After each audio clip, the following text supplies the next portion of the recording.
Hello, I'm Ari Lax, and this week I will be recording with Josh Cho's Black White Tokens deck that he played to a top 8 at the Star City Open in Charlotte, I guess now 3 weeks ago approximately. So this deck was from before the Twin Bam, but I think it actually is reasonably positioned now, besides the atrociously bad Tron matchup. And even then, this list isn't that bad against Tron. So tokens has always historically been like not the best matchup for Infect or Affinity. Um, it's just kind of obnoxious. Like there's only so many ways they have to break through, and they tend to go pretty big pretty quickly.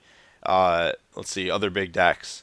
The Eldrazi deck has notably, you know, it can overrun this deck, but you're throwing disruption back and forth, and your flyers are kind of hard for them to block, so you can actually kill them after they start sticking their threats. Um, let's see what else. Burn, you are a white deck. You can beat them with white cards. That's kind of the general gist of this deck, actually, is that you have this big draw of, oh, you're playing like an interactive deck. I have all these cards that you can't interact with in any reasonable way, shape, or form. Oh, you're playing like a deck that's prone to disruption, like a combo deck. Oh, look, I have all this great disruption. Oh yeah, and all these white sideboard cards. So that's really what this deck's trying to do. It's just hard to kill threats, white sideboard cards, black removal. Not a lot to it. Um, this list, man. I am so I think I understand why there's or three flagstones of Trocaire, but it's kind of weird to me. So the idea is that Tron is one of your worst matchups. Eldrazi probably isn't great either.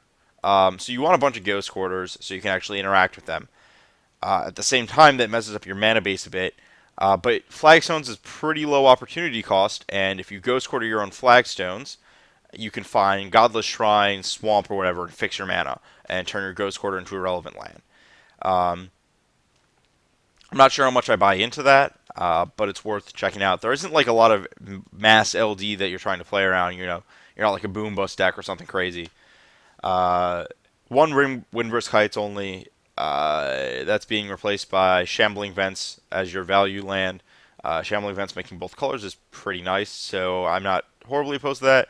And Windbrisk is often a win more. So, and Vault is sweet. This card's great. It just takes over games, especially with this card. Not a lot to it. These are your pump spells. It just happens that Intangible Virtue is great and just straight up beats a lot of decks that are trying to play combat games, and you just kind of play this, and they're like, oh, you have like 7, 8, well, definitely not 7, but like 10 power of Vigilance Flyers, and I'm dead next turn and can't kill you. Um, Sorin is the turnaround card. Gideon's more powerful than Sorin as a threat. But you don't really just want to jam three of the same Planeswalker. There's value to having different ones, and both of these are great because they pump your squad. The main deck Timelies are interesting. This is another card I'm kind of skeptical of, especially with only two Spectrals. Um, but I'm willing to see if it's necessary against aggressive decks, which it just might be. Like Wild Nacatl might just be problematic because you can just get forced into a blocking situation too easily. I like the removal. Slaughter Pact is probably not a card I would play post Twin in this deck, but it's probably still fine. I do like the one Murderer's Cut and our no real, Lingering Souls are only graveyard card. We got a decent number of things that go to the graveyard. Um, I might swap up this split later on. Sideboard looks great. Stony Silence. I don't mind the Stony Silence Kataki split because they're not. Affinity never kills the first Stony Silence. It's always a dream they have. It just never happens. You just play it and they die. Unless they're beating you down, in which case you'd rather draw a Kataki and a Stony Silence and actually just win the game. Rest in peace to beat, Snapcaster Mage, various green decks that double down on graveyard cards like Finks or Ooze or whatever. Even though there is a Nambo with Souls there, whatever. Worship beats the deck that Worship beats. That's pretty straightforward. If your opponent's playing creatures and can't kill all of your creatures, they die. Or red spells.